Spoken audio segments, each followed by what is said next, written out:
AI라든지 아니면 블록체인, 빅데이터 그 기술력이 미술과 만나서 어떻게 만들어질 수 있을까? 먼 나라의 이야기이지만 함께 살아가는 방법에 대해 다시 한번 생각해보는 시간을 가져보셨으면 좋겠습니다.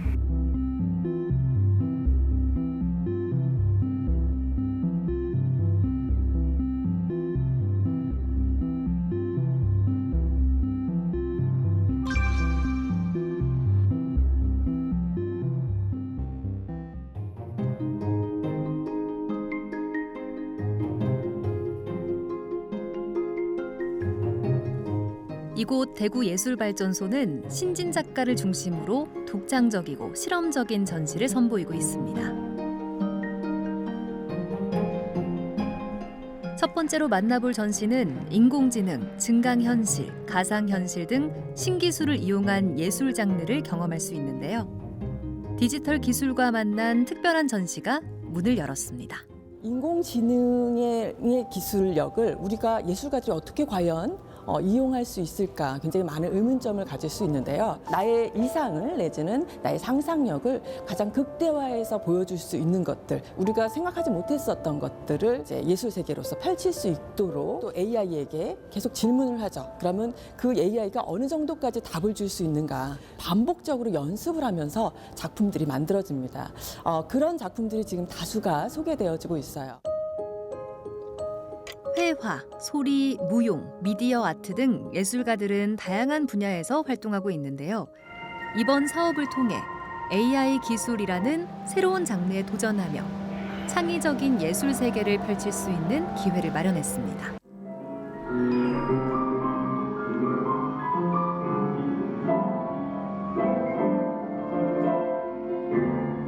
클래식 음악 자체의 특징이 정교하고 섬세하고 그리고 규칙적인 리듬으로 되어 있기 때문에 이제 빅데이터를 활용해서 이제 인공지능이 이 음악을 듣고 분석하는 보편적으로 사람들이 생각하는 클래식 음악에 대한 각각 곡에 대한 주제들과 특징들을 미디어 아티스트나 작가들이 그 음악을 듣고 어떻게 해석을 하는지 요 부분에 대해서 비교를 하면 어떨까라는 생각도 들어서 이러한 인터랙션 작품을 기획하게 되었습니다.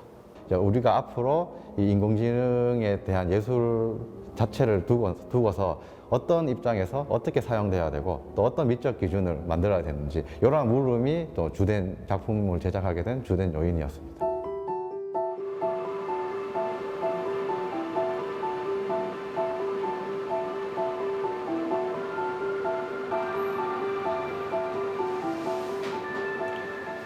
아이들이나 어른들이나 구별 없이 좀 편안하게 볼 수 있는 작업을 해보자 해서 작품을 시작하게 되었고요. 몰입형 콘텐츠를 하다 보면 보다 가깝게 느끼기도 하고 관람자분들이 단순히 관찰하거나 구경하는 수준이 아니라 내가 직접 작품에 들어가는 경험을 하기 때문에 훨씬 더 몰입감 있는 감상도 가능하고 그리고 메시지 전달도 훨씬 잘 된다고 생각합니다. 기술과 결합한 색다른 전시인 만큼 관객이 직접 전시에 참여해 작품을 감상하고 교감할 수 있는데요. 역동적이고 다채로운 작품과 함께 보다 넓은 예술의 가능성을 경험하는 자리가 됐습니다.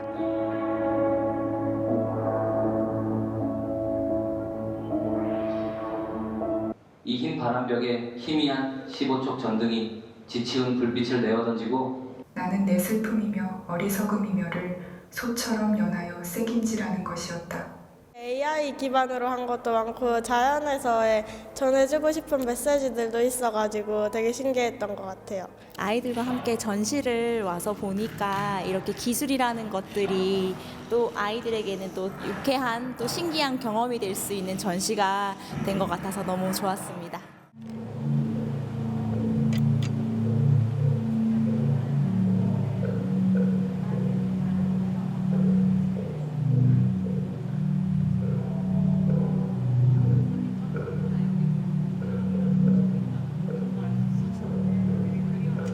가장 좀 현대적이고 가장 좀 첨단의 것들을 보다가 이 전시를 들어오는 순간 묵향이 이렇게 진하게 나는데 첫 느낌이 너무 좋았습니다.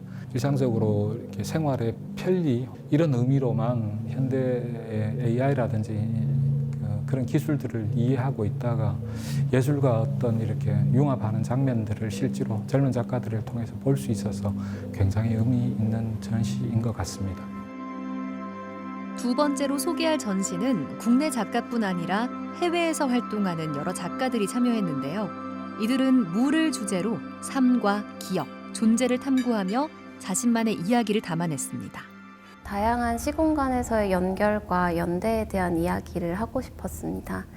그 중에서도 연결과 연대를 매개하는 존재인 물을 전시의 중심 주제로 삼게 되었습니다.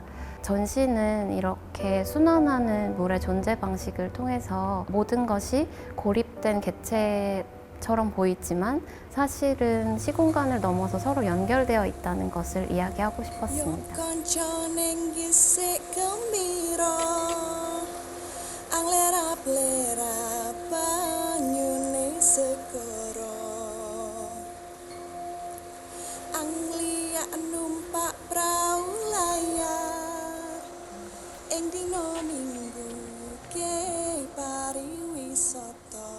인도 테피스트리 장인과의 협업으로 제작된 이 테피스트리는 바다로 연결된 세계를 은유하는 지도입니다.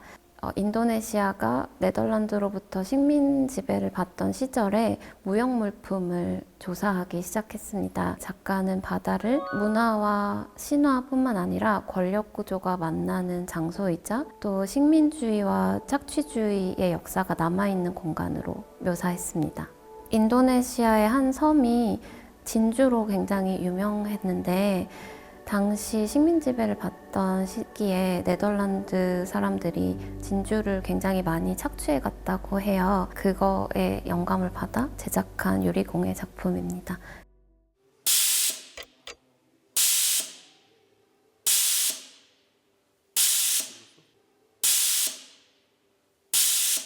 인간이 더 이상 존재하지 않는 사물과 물질만 덩그러니 남아있는 미래의 한 장소를 상상하며 시작된 작업입니다. 인간 중심적 사고를 넘어 사물과 물질이 만들어내는 시공간을 감각적으로 탐구해보고자 했습니다. 진자 활동을 활용한 키네틱 아트를 위주로 작업을 해왔는데요. 이 컴프레셔가 거의 10년이 지난 컴프레셔거든요. 또 오래됐다 보니까 컴프레셔 안에서 불꽃도 튀고 멈출 수도 있고 계속 작동을 할 수도 있고 그러한 어떤 물질 사고 중심으로 작업을 준비해봤습니다. 없는 장소를 통해 우리가 익숙하다고 감각했던 사회문화적으로 구축된 현실이 사실은 얼마나 낯설고 인위적인 것인가를 다시 한번 생각해 볼 수 있는 기회가 됐으면 합니다.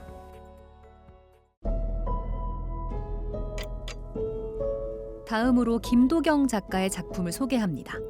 피폐한 모습으로 메마른 검은 산, 그리고 균일하게 나뉜 사각형의 바닥 사이로 솟아오르는 듯한 검은 줄기가 인상적인 작품입니다. 물이 아무래도 오염되거나 그런 고갈이 되었을 때 가장 체감할 수 있는 것들이 어떤 기후 위기나 혹은 그런 습도의 차이라고 생각을 했어요. 건조된 상태, 그리고 반건조된 상태, 그리고 촉촉한 상황에서의 그 상황들을 상상을 하면서 시각적으로 좀 표현을 하려고 했고,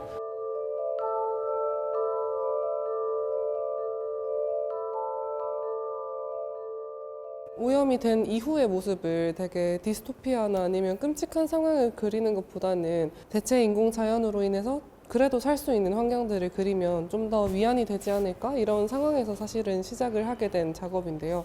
그래서 환경오염이라는 거를 회피하지만 또다시 그런 체감할 수 있는 되게 이중구속적인 상황에 놓여 있는 상태가 되게 괴롭기도 하고 되게 의미 있기도 했고요.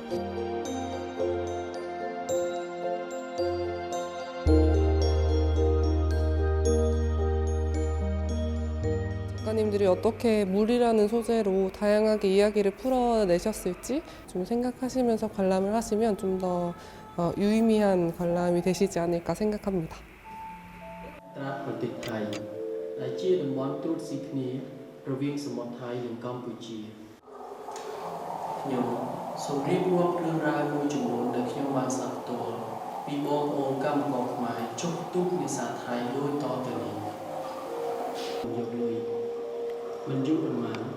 គាត់ក៏ចាប់ផ្ដើមញៀនរហូតដល់ផ្ដាច់លែងបានគាត់ត្រូវបង្ខំចិត្តធ្វើការលើសកម្លាំង 마지막 작품은 직접 현장을 조사하고 재료를 실험하며 창작 활동을 이어가는 이소요 작가입니다. 석회암, 조개 껍데기, 나뭇가지 등으로 생태가 순환되는 과정을 관찰하고 기록했답니다. 이 작품은 석회암과 석회암 지대에서 살아가는 호석회 식물인 회양목에 대한 리서치 기반 작품입니다. 이소요 작가는 리서치를 통해서 고생대초 한반도는 적도 부근 얕은 바다에 있었고 당시 그 껍질이 있는 바다 생물들의 사체가 퇴적되어서 현재 석회암을 이루게 되었다는 걸 알게 되었습니다. 그런 석회암이 회양목과 같은 식물들의 양분이 되기도 하고 또 콘크리트가 되어 도심의 건축물들이 되기도 하는 이런 물질 순환 과정에 집중해서 콘크리트를 만들어 보기도 하고 또 그 과정을 소개하고 있는 작품입니다. 저의 삶과 관계가 없을 것 같은 삶과 존재들의 이야기도 사실은 저와 연결되어 있다고 생각하거든요. 함께 살아가는 방법에 대해 다시 한번 생각해보는 시간을 가져보셨으면 좋겠습니다. 새로운 미래를 맞이할 우리에게 필요한 질문을 던지는 창고 예술. 미래 기술과 환경을 바라보는 다양한 시각. 대구 예술발전소의 두 전시에서 만나볼 수 있습니다.